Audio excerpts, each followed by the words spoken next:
Xenoblade Chronicles. If you've been in a room with me for longer than 10 seconds, you probably know that this is my favorite game, and chances are I likely have a new reason every time, as this is a game I somehow keep coming back to and finding new things to appreciate. From the outside looking in, there are a million qualities that are worth talking about. It has such a unique and effective world, a memorable and fun cast of characters, an incredible soundtrack, and a lot more. Perhaps any of these individual elements would have been enough for me to have held it in such high regard, but I think talking about them in isolation would undermine what actually makes this game so special. Xenoblade works as well as it does because it has an incredibly strong and cohesive vision behind it. Everything in the game ties back to the same core thematic idea, and the big picture formed when looking at how all of the different pieces connect is something that I think anyone could take a lot out of. If I had to use one word to describe the main thematic idea behind the game, it would be perspective. Almost every character in this game has some form of unresolved trauma, and many of the game's conflicts stem from perspectives that are built upon anxiety, misunderstandings, self-sabotage, fear, and especially the uncertainty that comes from all of it. The narrative itself is initially framed in a way that promotes these more negative ideologies, yet it is only through the characters putting in effort to better understand themselves and the world around them that conflict is resolved. In other terms, learning to live authentically. Anyway, I'm Phantom Height, and for this video, I want to dive into a full thematic analysis of Xenoblade 1, focusing on all of the narrative and overall game design decisions that make it so effective. There will be a lot of mental health discussion in this analysis, so make sure you're okay with that before proceeding. And in case this isn't clear, there will also be spoilers for the entire main story, and I will assume that you know the plot of the game when talking about it. So if you somehow reach this video without having played it, I highly recommend taking the time to give the game a shot, because it greatly benefits from being played blind. I'll be talking about spoilers pretty early into the video, just due to the way the narrative functions, so this is your last warning. The opening hours of Xenoblade are some of the best, not only for being fun and interesting, but also for how much they manage to accomplish. In order to set up the thematic point of living authentically, the game first focuses on portraying fear of the unknown, which is what prevents the characters from actually healing or adopting a better mindset in the first place. It establishes a lot of conflicts rooted in this fear, whether the unknown in question be the future, other beings, or any assortment of the specific anxieties held by different characters. The game initially centers itself on the war between the Bionis and the Mechonis, but you see everything strictly from the side of the Bionis. Through this perspective, the player can only achieve a very limited understanding of the Mechonis, as the viewpoint is built upon the same fear-mongering and dehumanizing misconstructs that the people of Bionis have adopted. The opening cutscene demonstrates what I'm talking about almost immediately. Pretty commonly in games, opening cinematics that go over the world's history like this are told from a neutral or objective source, either through an unidentified narrator or some sort of legend or book. Xenoblade's opening is directly narrated by Shulk though, which is important since Shulk is not exactly the most informed person on the topic he's talking about. He states that the Bionis is under attack by soulless machines from Mechonis. While not exactly false, this isn't exactly true either, as we know that the Bionis was the initiator, and that Egil, the leader of the attack, is very much not a soulless machine. Think about how different this opening would have been if any of the Machina, such as Egil, had narrated it instead of Shulk, and you can start to see the significance of the perspective used. The people of the Bionis are afraid of the Mechonis, and know little about it beyond its dangers, so they treat the Titan in its entirety as a lifeless threat. The following gameplay reinforces this idea. You start at the bottom of the Bionis, and the game consistently designs its levels so that the Mechonis is in view. Ominously towering over you is a constant reminder of danger. The characters often comment on this as well, reinforcing the idea that it is your enemy. However, there is one key thing at the center of this whole ideology that I've yet to mention. That being, of course, the Monado. Now, if the title screen was any hint, the Monado is at the very center of Xenoblade's story. It's the driving force of the plot, with the protagonist of the game even switching from Dunban to Shulk as soon as it is passed down. This creates an impression. The most important item in the story is an unremovable weapon whose sole function is defeating Mechon. It makes it almost impossible to view the Mechonis as anything above an enemy to defeat. which is an incredibly malicious idea once you realize the truth of the situation. The later parts of the game reveal the role of Zanza, a god who created the Monado to initiate the whole war, and now exploits its wielders to continue it.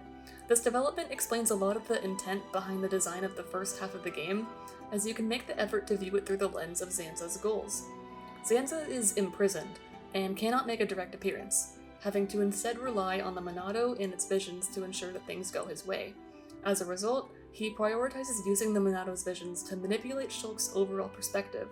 He reinforces Shulk's ingrained negative beliefs about the Mechonis, as well as the anger he has tied to that, all to ensure that Shulk chooses to seek revenge against it. Additionally, this strategy plays into the fact that many of the characters have unresolved trauma and are not emotionally regulated, making them much easier for Zanza to influence. To fully explain what I mean, I want to first go through some of the instances of Zanza's direct influence. There's of course the famous example of Shulk's line after Fiora dies about how, in his head, there are two versions of himself, one wanting to listen to Dunban and remain calm, while the other is loud and wants to wipe out the Mechon. It's the most direct example of a time where Zanza influences Shulk, as Shulk directly mistakes Zanza's voice for his own intuition and then acts upon it. Some of the most interesting examples, though, come from the way the Monado's visions are handled, as visions are again directly given by Zanza. While appearing to just be a helpful warning about future events, there is a lot more to be seen in them when you have the full context of the story. Let's take a look at Shulk's very first vision. Every single clip it shows has to do with wanting to get or directly getting revenge against the Mechon, purposefully painting the Mechon in the most negative possible light. Many of these moments are framed in incredibly misleading ways to do so as well. For example, we see Sharla talk about wanting to scrap each and every Mechon, and then the vision immediately cuts to Egil, as if even he is just another one of these soulless machines to take down. I also find it interesting that the Engage the Enemy cutscene at Sword Valley is shown in this vision.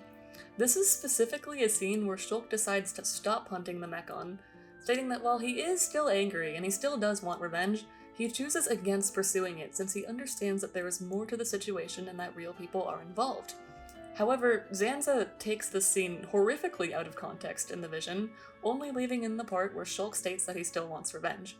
It shows how carefully crafted this vision is to motivate Shulk, while simultaneously pushing him to rely on the Monado through lines about how he is worthless without it. Scenes such as this one go a long way in subconsciously skewing the way that Shulk looks at the world, and then these same misguided ideas naturally get passed down to other characters like Rhyme, who perceive him as a leader. It is all designed to push the group towards Zanza's goals.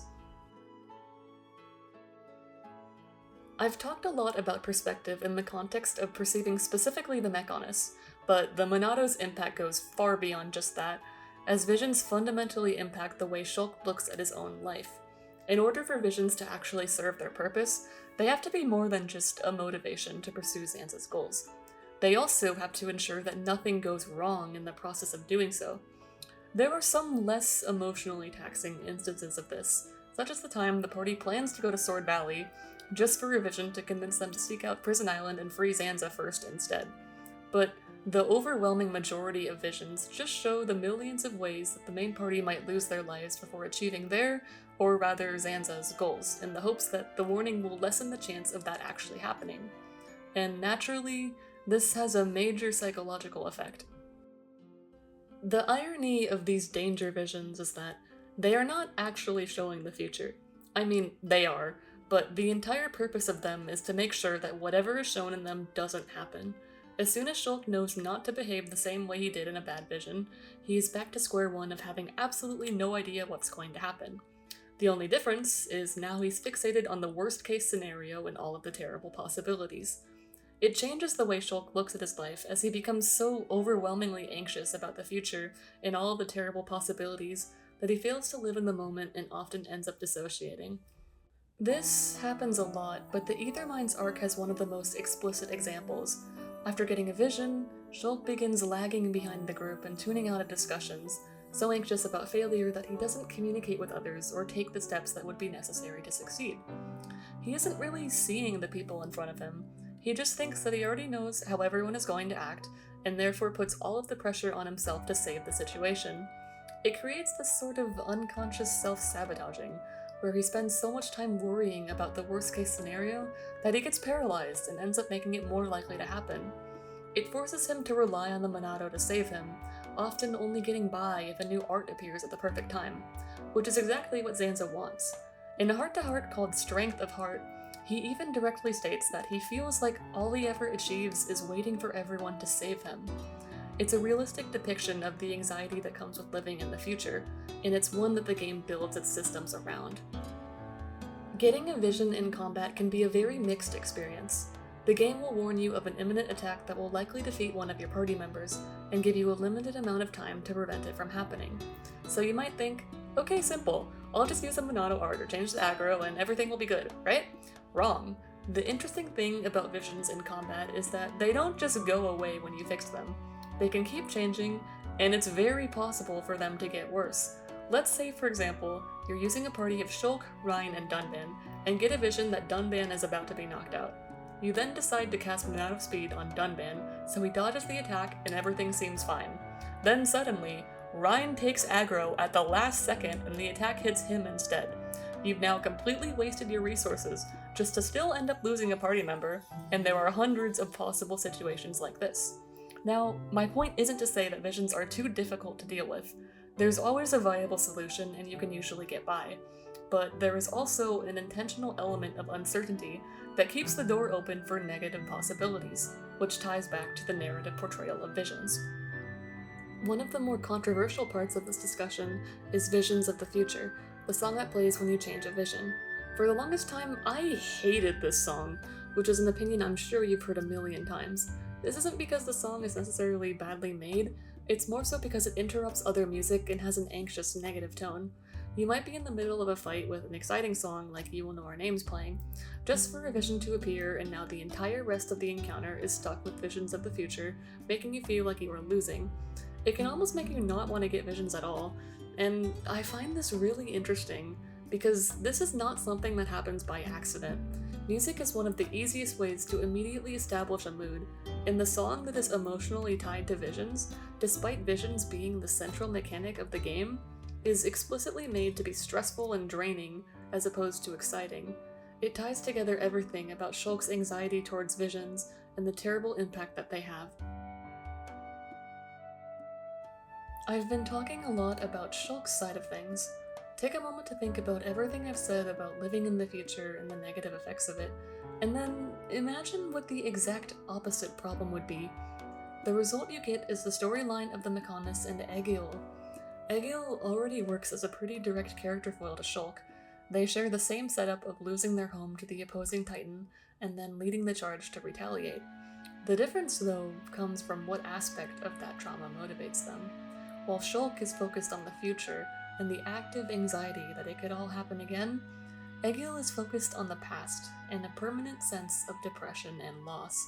By the time of the main story, Agniritha has been destroyed for eons, but Egil is still sitting there by himself, completely unchanged, hopelessly trying to recreate what is gone. He's a really tragic villain that many characters empathize with, but the game doesn't shy away from exploring the consequences of this kind of mentality. I'll be honest, for a while, even I thought Egil was pretty justified in some of his choices. I mean, his actions are objectively harmful, but consider the situation.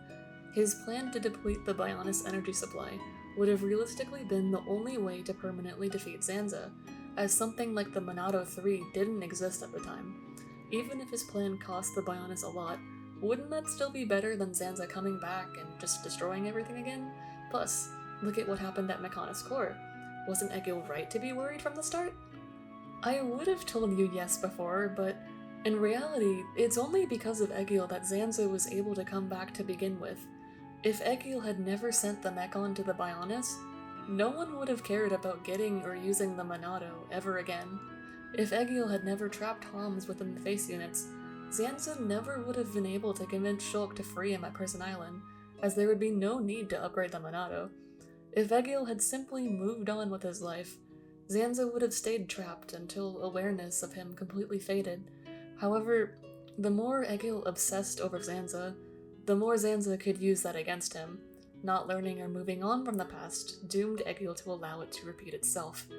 It parallels Shulk's conflict about the future and how his anxiety and self-sabotaging habits just make all of his fears more likely to come true.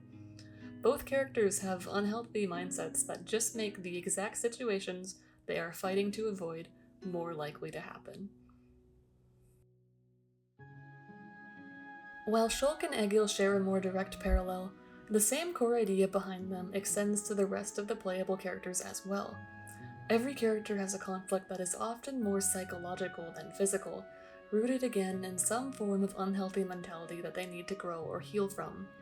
As I mentioned before with Shulk, Zanza, and Visions, the Bionis is generally themed around anxiety about the future, which is reflected in all of the main characters from the Bionis, not just Shulk. Ryan believes that his intrinsic value comes from being able to protect others, and becomes insecure over time, worrying that he will be seen as useless when Shulk grows stronger and more independent. He doesn't seem to understand that his friends wouldn't think that way about him, opting to believe that he would just become more and more obsolete to them over time instead. You can tie this mindset back to the Titans' War, wherein Ryan is a Defense Force member trained to help others, with no remaining family to help him realize his inherent value outside of that. Naturally, this is a major source of anxiety, to the point of him eventually openly telling Sharla everything on the fallen arm. Sharla herself deals with a lot of repeated loss throughout the story, which results in her feeling a strong need to keep tabs on others. As soon as she is worried about someone, she tends to fixate on that worry and not really think about anyone else until she is reassured. This can affect her other relationships, as there are moments where, for example, she either puts herself in danger or stops being mindful of people like Juju and Atharon out of panic over Gatto. On the Fallen Arm, she talks about the Mechon attacks and how she felt like the second she looked away, everyone she loved was gone, which explains why she now has this mindset to simply not look away. We also see unhealthy habits exemplified in her relationship with Ryan. For a while, she fails to see Ryan for who he is, instead focusing on comparing him to Gatto. She comments on their similarities and immediately projects her relationship with Gatto onto Ryan, which, as you might imagine, is a very unhealthy indicator of her attachment issues. Dunban is an interesting case, as he initially appears to stand out as above many of the issues I've been talking about. His entire ideology is rooted in trying to understand and grow as much as possible. He finds acceptance and peace in loss, working through his emotions and encouraging others to do the same instead of acting recklessly. He just radiates the idea that he is the perfect thematic role model. So is that the point of his character? Well, not really.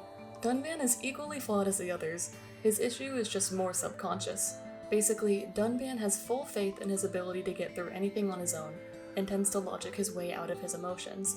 For a while, this doesn't necessarily distress him, as it's just how he's always believed he's functioned.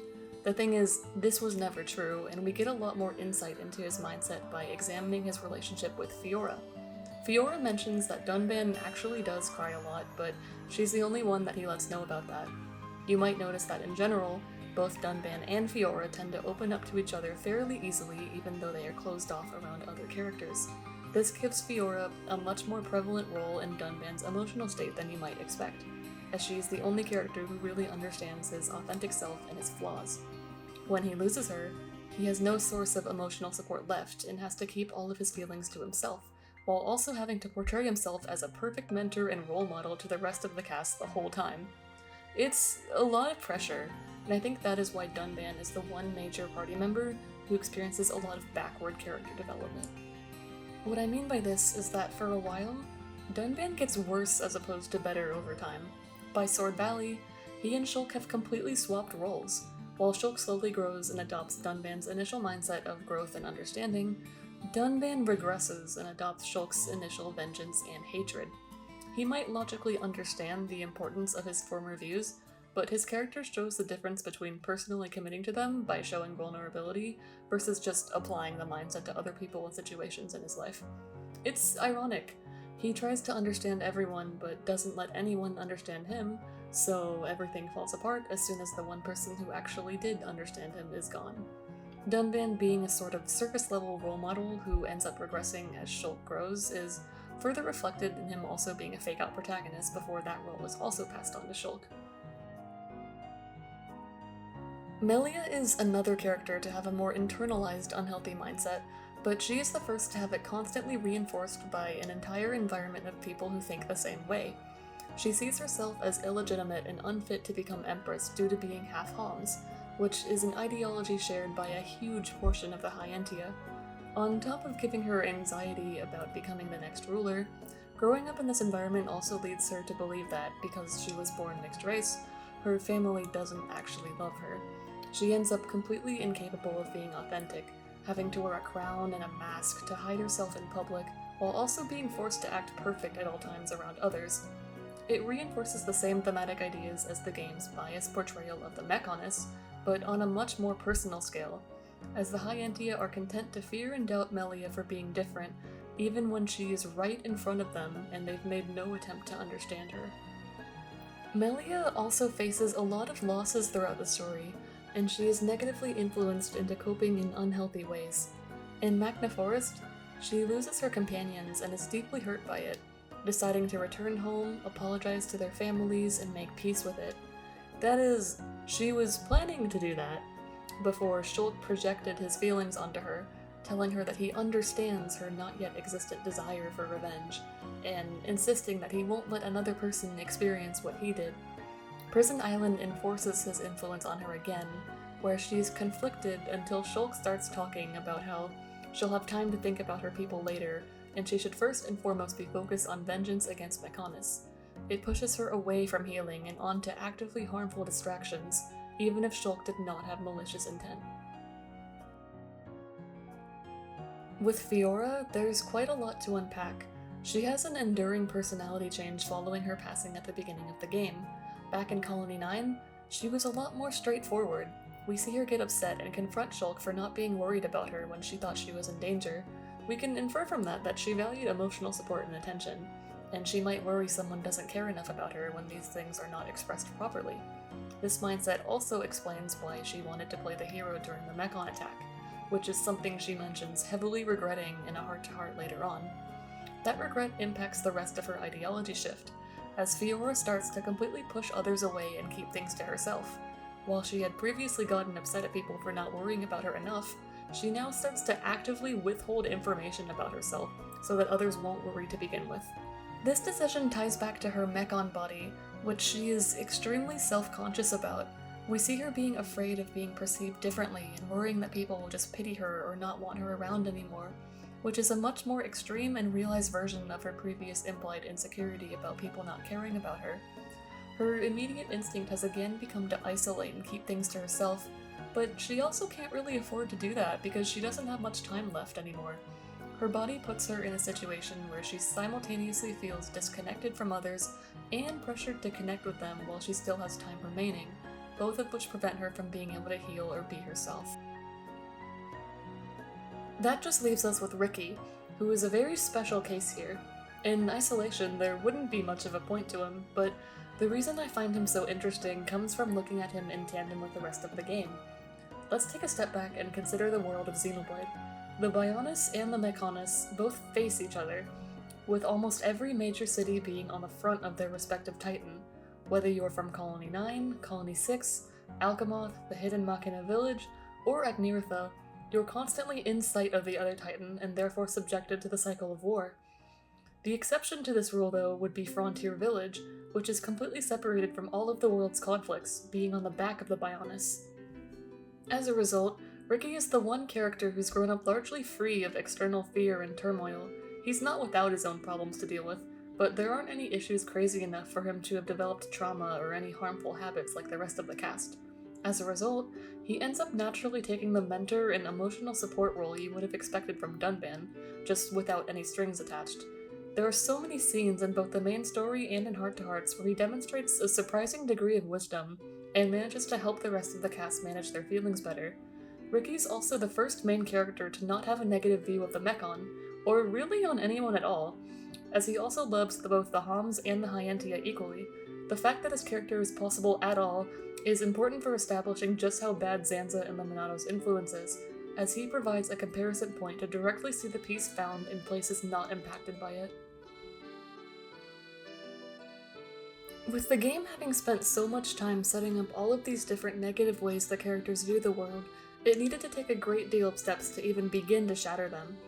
Among the troubled members of the main cast, the one universal constant is the hatred and blame for Mechonis. Even characters like Melia, who are the most isolated from this conflict, begin to slowly view it as the source of their problems as they get more immersed in their bubble.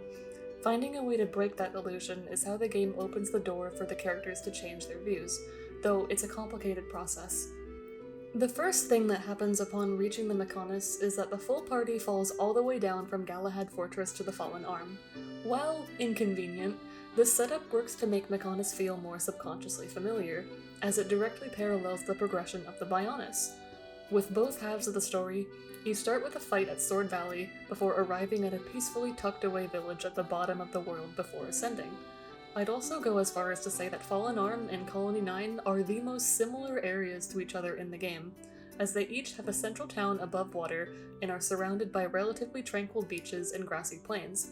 This, combined with the fact that all of the Machina are real and kind people with their own schedules and questlines, does a lot of work to disrupt the idea that Mechonis is this terrible or scary or different place.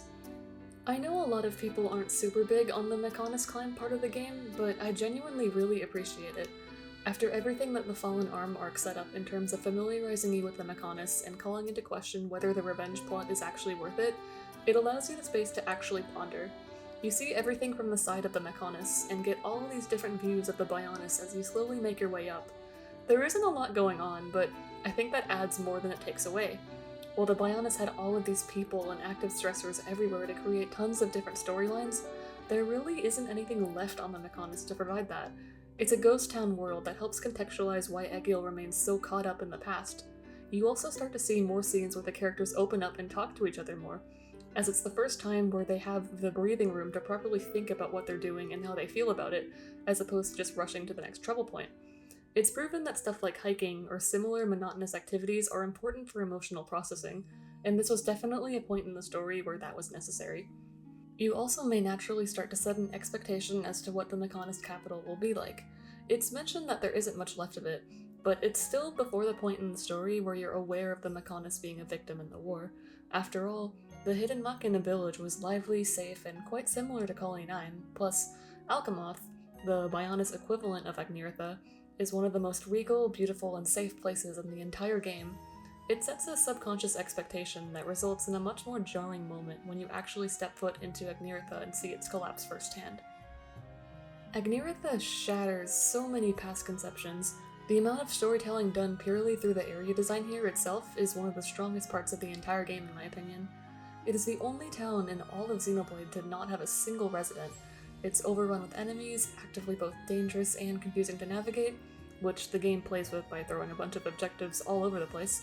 There's something so surreal about seeing these quest terminals still running and trying to beautify the city, unaware of the state it's been in for what is now millennia.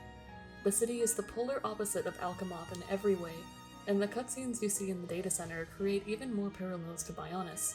You see these flashbacks of the Telethia descending upon Agnirtha, which use the exact same camera work as the shots earlier of the Mechon descending on Colony 9, promoting further empathy as you realize the Titans aren't so different. In addition, the fact that Mechonis allows you to see visions of the past parallels Zanza's visions of the future, further aligning with Shulk and Egil's future and past-driven mentalities. What I'd consider to be the strongest part of Agnirtha, though, has to be the music. Even on their own, the day and night themes both have so much emotion to them. They really sell the tragic story of the region. However, something that has been consistent throughout all of Xenoblade is the different instrumentation choices for different types of areas. Generally, every song associated with the Bionis uses dominantly string and wind instruments, while songs associated with the Mechonis use a lot of percussion and electronic instruments. It helps establish the natural feel of the Bionis versus the artificial nature of the Mechonis. And then Agnirtha completely breaks this convention. Every single song for Agnirtha uses Bionis-style instrumentation. If you hadn't been there yet, you'd likely think that the Agnirtha theme was from the Bionis and that the central factory theme would be the one for the Mechonis capital. But this choice portrays that Agnirtha's identity is broken at this point. The entire city is just a reminder of everything the Bionis did to it, even down to its music. All of these design choices allow you to reach a point of empathy with the Mechonis in a really natural way.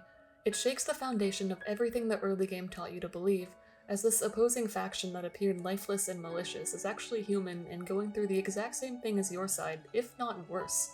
The only difference is in presentation.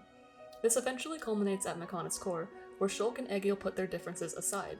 The way this is done is important, as Shulk and Egil don't forgive each other. It pushes away the misconception that the game is a statement about anger, revenge, and not stooping to the same level. Instead, the point here is about overcoming fear and uncertainty so that you can actually look beneath the surface and understand other people. Shulk could have easily stayed terrified of anything and everything Egil might do, and remained closed off and defensive, but he made the effort to genuinely understand Egil's history via both his own research and open conversation, which appears to create a better future for both of them. This is the thematic solution to skewed perspectives about others, as genuine communication and understanding destroy the need for assumptions and fear, allowing you to see what is actually present instead. And with that, it's finally time to talk about Zanza. If you know me, you know I'm normal about this character. I alluded to this earlier, but the wrapping up of the second arc in Mechonis' core brings him to light as the true main antagonist of the game. Finally, the player realizes how heavily Zanza has manipulated the entire story up until that point. Literally everything has gone exactly according to his plan, at least up until Shulk's decision to spare Egil prompted him to finally intervene. As the main villain, he represents the antithesis to the game's themes, being the perfect symbol for fear of the unknown, as each instance of it in the story can be traced back to him, despite the fact that his presence is completely unknown until the characters learn to overcome that fear. And when I say each instance, I mean each instance. Shulk's debilitating anxiety about the future, it's because of Zanza's visions. Egil's inability to let go, it's because of the grief Zanza caused him. Dunban, Ryan, and Charla's traumatized mindsets they developed from the war, it's because Zanza did everything possible to manipulate that war to continue. Melia's doubts of her own self-worth and the prejudice she faces daily, all because Zanza created the Hyentia for the purpose of transforming them into Telethia. Fiora's body dysmorphia, it's because she had to be Manet's vessel to defeat Zanza. Ricky is the only exception because he is the only one lucky enough to have grown up in an environment free from Zanza's influence. You can quite literally tie everything back to him despite never even seeing him, as he is both the symbol and enabler of everything opposite to the game's messages. There's a reason the box art of the game is literally just Zanza's Monado. In addition, the game's decision to not over-explain and flashback to specific instances of Zanza's manipulation is important. As mentioned, the entire game thus far has been set up so that you personally align with the characters' perspectives, whether that be through biased, unreliable narration, gameplay systems and music, or various other framing choices. It pushes you to fall into the illusion set up by Zanza, but then the choice to not over-explain the reality of the situation gives you, as the player, the agency to form your own perspective of the game. Replaying the game can be an impressively fresh experience, as the same moments now have vastly different meanings. It leaves room for players to have different interpretations of various scenes, such as my own that I went over in the initial section about framing. The game is based around the idea of learning to understand reality and develop an authentic perspective, so it extends that idea to the player by allowing them to do so as well. It's why I've replayed this game so many times, as there are always more things to think about and interpret differently. Zanza's reawakening of the Bionis impacts the world in a way that allows the game design to paint the rest of the picture. Bionis is the home that the player has spent hours exploring the ins and outs of.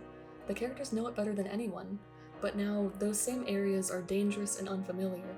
As opposed to the Mechonis scenery being a reinforcement of hatred, it is now a tragic reminder of a fallen ally. Alchemoth, which used to be a safe base of operations, is now a haunting endgame dungeon. Enemies no longer consist of machines, but of Telethia and otherworldly beasts.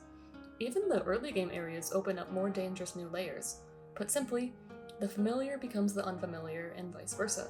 And most importantly, in the scene where these changes happen, you see the Bionis in the exact same way that you once saw the Mechonis.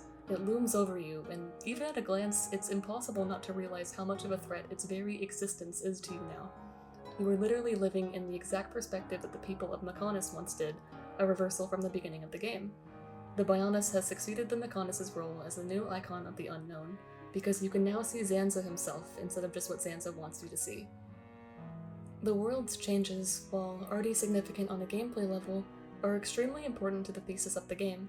The player is now cast aside their flawed perspectives of the world and learn to understand Zanza's impact on both it and their perception of it, so now they can see the world's unbiased nature.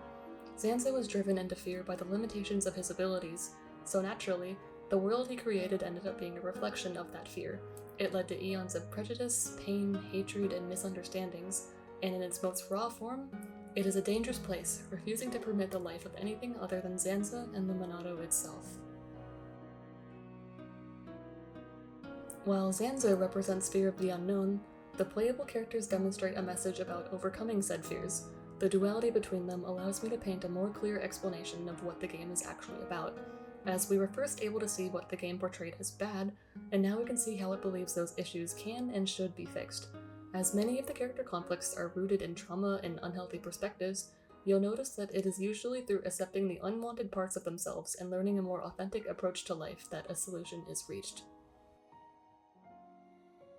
Ryan learns that even if he isn't stronger than Shulk anymore, that doesn't make him lose his purpose. He doesn't need to be needed to be wanted. Their friendship is deeper than that, and the way they continue to support each other and work well together proves that. He no longer needs people to depend on him to feel as if he matters to them. Charlotte realizes that it's okay to have more faith in people and let her guard down. I think the scene after the Egil-Agnirtha confrontation really portrays her mindset shift. Here, she can reasonably conclude that Gatto would have tried to escape the impending explosion, as does everyone else in the party, but she instead refuses to accept that and stays back in the area where he was last seen, putting both herself and her friends at risk. It isn't until she learns that she can trust that people will get by on their own without her monitoring them that she is able to keep going. Learning this also helps her avoid neglecting the people in her life that she isn't currently fixated on, such as Juju and Atharon, as she'll actually have more time to spare. It allows her to start seeing people for who they are and recognize what they do, which also results in her realizing how different Ryan actually is from Gatto, and how his more positive and empathetic mindset frees her from the enormous stress that Gatto put her under. Working through her attachment issues enables her to find better relationships and approach them in healthier ways. I mentioned earlier that Dunban experiences a lot of backwards character development, growing increasingly mentally unstable throughout the game. It's hard to blame him, considering both of his two best friends betrayed and attacked him, and so many different scenes demonstrate how severely that affected him, even if he doesn't explicitly say it. However, it is through letting the cracks show and failing to maintain his image that he learns to stop playing the hero and pushing himself to act perfectly all the time. He starts to take more of a backseat throughout the game, acting more as a mentor and supporter to the rest of the cast than a heroic role model, as that's what he learns that his true self does best. Melia develops a new perspective toward her status as half Hans. As opposed to isolating her, her differences end up being positive and making her the hope for her people, as she will not transform into a Telethia. Her views on revenge begin to develop as well, which is first discussed in a heart-to-heart with Fiora on the Fallen Arm. She talks about how seeing Mumkar's final moments opened her eyes, as his endless pursuit of jealousy went too far and took all he had to give. It helped her realize that nothing good can come from revenge, and she began to feel pity for even him from that moment on. I really like how well this heart-to-heart ties into her expression in the actual cutscene. You may have expected her to be glad that the person who took her father was finally gone, as that was her goal as influenced by Shulk, but all it really did was help her realize how awful the whole situation was. Having done a lot of self-reflection, she's quieter and more empathetic in later scenes. We see her connect with Vinaya, another person who is seen as different and has faced familial grief, as opposed to mirroring Shulk's approach by telling Vinaya that they would get revenge on Zanza and pressuring her to join. She gives Vinaya space and tells her that she will do all she can for her and her people. It shows how much she has grown and forged her own mindset instead of continuing the cycle introduced to her by Shulk. I think Vinaya not having ended up being a party member actually fits pretty well for this reason. The party has grown past pushing others into fighting and vengeance, which is really significant for Melia to have initiated, as she is a former recipient of that behavior. Fiora is similar to Melia in a lot of ways. For one, her Mechon body, the source of a lot of her insecurities, ends up being the catalyst for a lot of positive developments. It gives her a unique perspective from the rest of the cast, as she is the only playable character tied to Mechonis. The entire reason the main party began to shift their ideology against fighting Mechonis to begin with was because of her, and she further pushes this change by standing up for Lady Mayneth after Shulk aggressively dismisses her. She also advocates for the Machina, talking about how they helped her, even after seeing the party act disinclined to them, and overall works as a bridge for communication between the two groups. Fiora enabling the cross between cultures is also showcased in the Monado Archive's art book short story, where the Homs and Machina work together to create technology that can restore her body when neither had been capable of doing so independently. I mentioned that Ricky's role is unique, and his character progression matches that as well. He doesn't have something to unlearn or a truer version of himself to unlock like the rest of the characters, but he starts to use his healthier mindset to really settle into the mentor role. We see him advise other characters more and provide emotional support, but he also begins to assume a parental role. As you may know, there is a heart-to-heart where Ricky quite literally adopts Shulk, which is especially significant as Shulk is really insecure about not having a family. Dunban may view him as such, and Dixon may have acted as a father figure to him, but Shulk doesn't really realize that since it's never explicitly confirmed to him, leading him to often comment about wishing he had someone. Ricky is the one who is able to provide that to him, as he is emotionally open enough to communicate it directly. It's yet another role he inherits from Dunban. I'll talk about Shulk later, but for now, the most important thing about the resolutions to these character arcs is that nothing had to physically change for them to be achieved. Ryan, Sharla, and Dunban overcome their insecurities just by learning a new way to think about them, while Fiora's Mechon body and Melia's half-blood status end up having a positive impact overall. The character progressions all share the core theme of slowly developing a more authentic, healthy, and informed perspective, and I think that's why you won't see one big grand moment that defines each character's arc in this game like in many others. Their growth is something that can only be accomplished little by little, each day as they come. The game's final beats fully encapsulate the major thematic ideas. Since Zanza has been directly tied to all of the major conflicts, the confrontation is personal for every character involved. The fight introduces multiple new elements to the gameplay and audio design to reflect some of the major character development, and the memory space area leading up to it is unlike anything else in the game. It is simultaneously familiar and different, as the player will recognize the solar system but not understand the context of it. The quiet walkthrough space provides the time to reflect upon the journey and hints at the grounded nature of the game's themes. As for the battle itself, there is one major thing that makes it completely different from all of the other fights in the game: the way that visions function.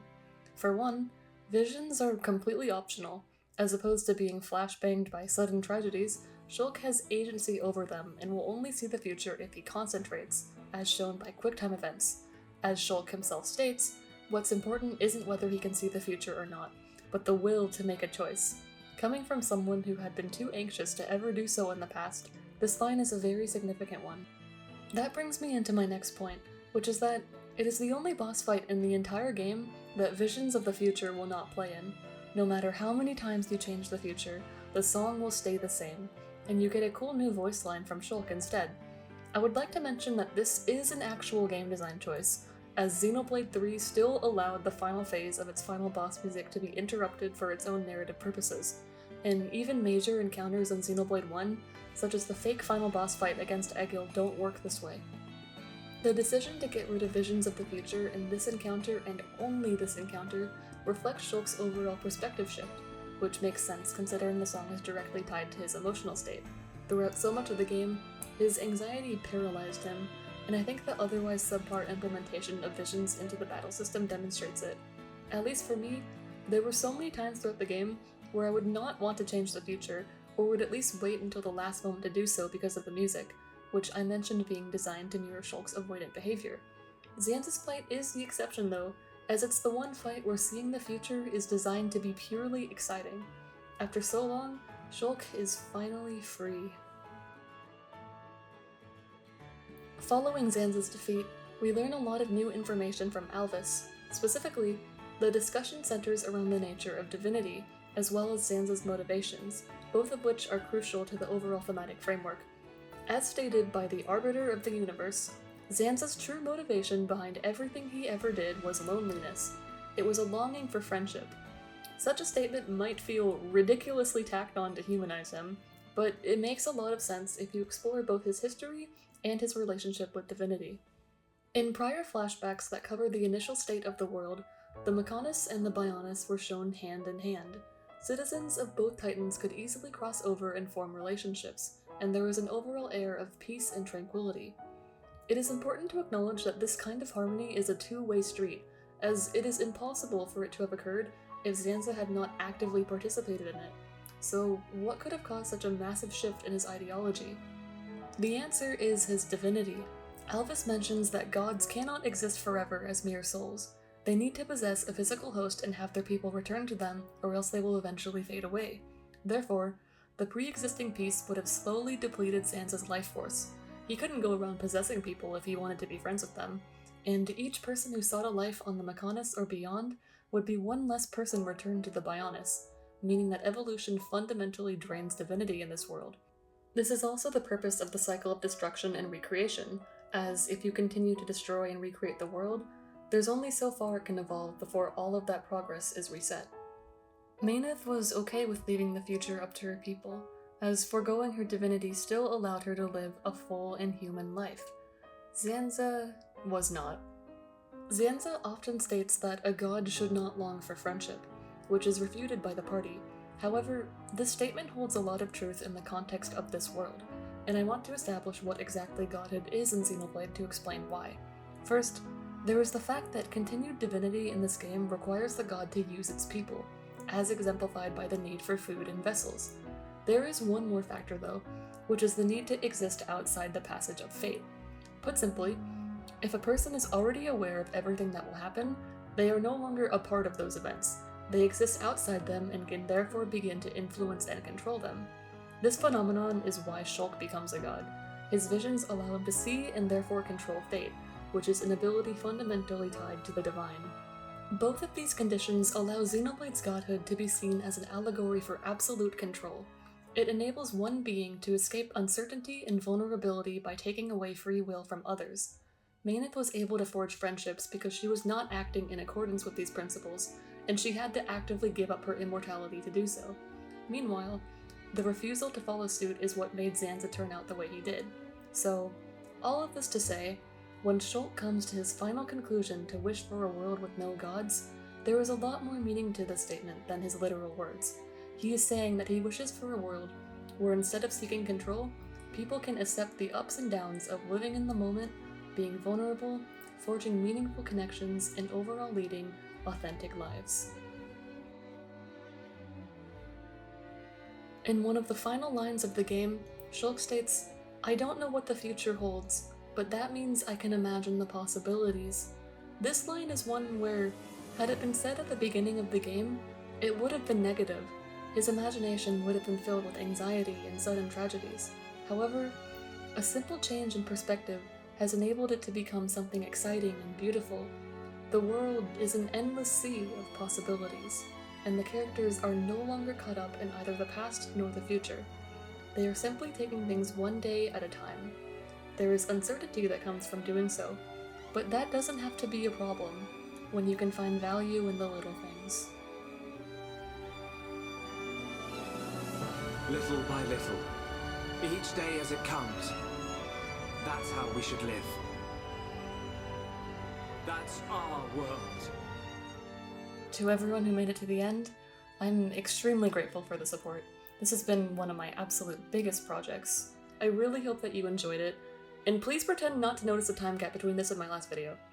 I'm planning to continue making this type of content and would love to cover more Xenoblade or even branch out to Zelda, as Twilight Princess and Skyward Sword are two games I have a lot to say about. If you're interested in hearing more from me, or if you'd like to share your own thoughts, feel free to leave a like, comment, or consider subscribing. It really means a lot to me, and I love reading through what everyone has to say. For now, thanks again for the continued support, and do take care.